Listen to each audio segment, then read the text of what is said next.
El tema de esta práctica es prueba de tensión. La prueba de tensión uniaxial es una de las más utilizadas para obtener información acerca de las propiedades mecánicas bajo tensión de los materiales metálicos. Además, es una prueba de aceptación. Esto significa que es una prueba para comprobar si el material metálico cumple o no con las especificaciones establecidas. Los resultados del análisis de las pruebas dan información acerca de la elasticidad y formación plástica.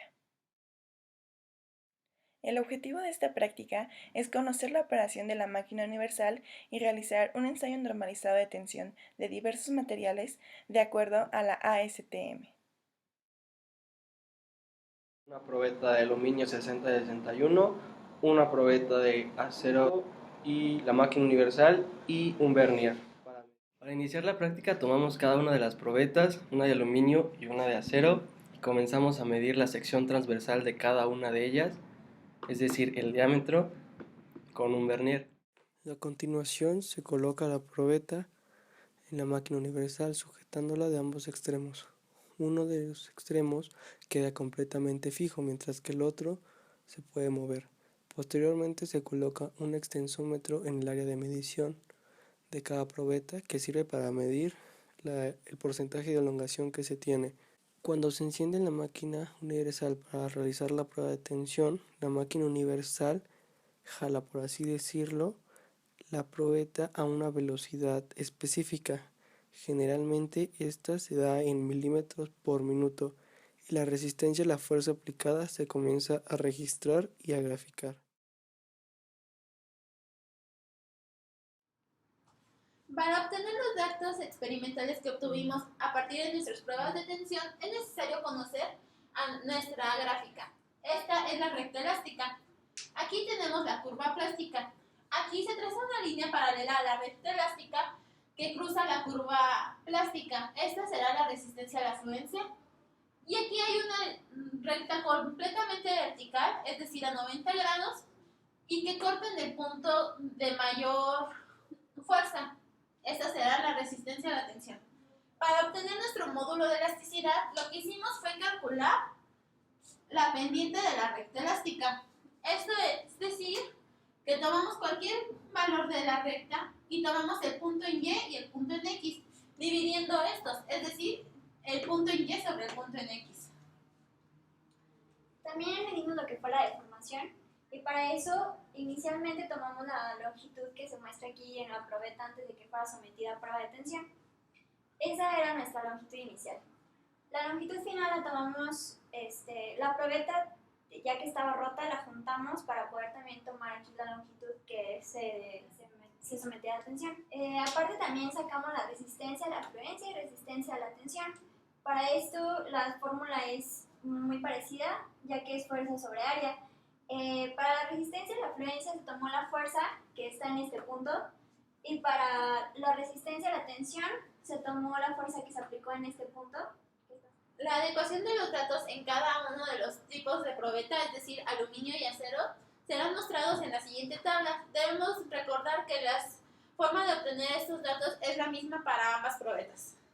Se muestran los datos experimentales, que son los obtenidos en la prueba de tensión en el laboratorio. Asimismo, se buscaron los valores de normas y se calculó el porcentaje de error de nuestra práctica. Se calcularon también los porcentajes de elongación y de reducción de área. La elongación es el alargamiento de la probeta, mientras que la reducción de área es la diferencia entre el valor del área transversal inicial de una probeta de tensión y el área transversal mínima después de la prueba. Se calcularon los porcentajes de cada uno de los materiales para medir su ductilidad.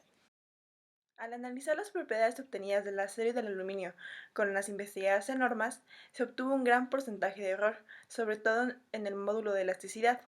Esto se debe, primero, a que nosotros únicamente realizamos una sola prueba de tensión, y para obtener un valor más certero se tiene que realizar esta prueba repetidas veces. Otra posible fuente de variación se debe a que el material pudo haber sido sometido a un tratamiento térmico, haciendo que las propiedades cambien. Al comparar las propiedades obtenidas del acero y del aluminio, se puede observar que el módulo de elasticidad del acero es más grande que el del aluminio.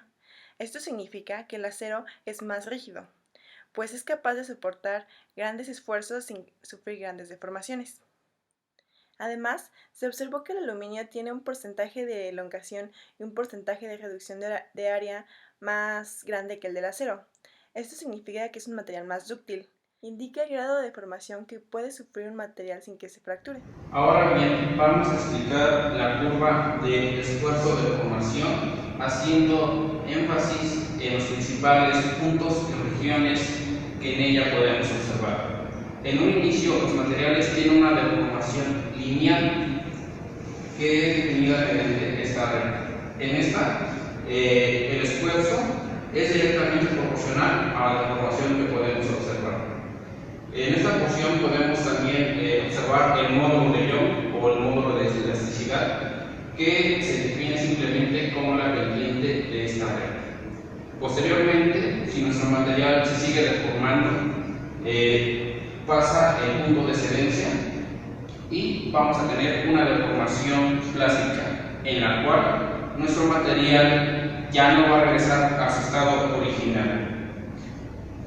Y si continuamos la deformación, vamos a entrar a la zona de endurecimiento por deformación, en la cual se van a necesitar una cantidad mayor de esfuerzo para seguir nuestra deformación hasta llegar al punto del último esfuerzo, en el cual es el máximo esfuerzo que puede soportar nuestro material antes de fracturarse, para que posteriormente lleguemos a la zona de cuello, en la cual se puede observar un pequeño adelgazamiento en nuestro material, que se define como una pequeña especie de cuello, para que finalmente lleguemos a este punto, que es el punto de fractura, donde nuestro material se rompe. Es posible obtener dos curvas: la curva de esfuerzo de deformación ingenieril y la curva de esfuerzo de deformación verdadera.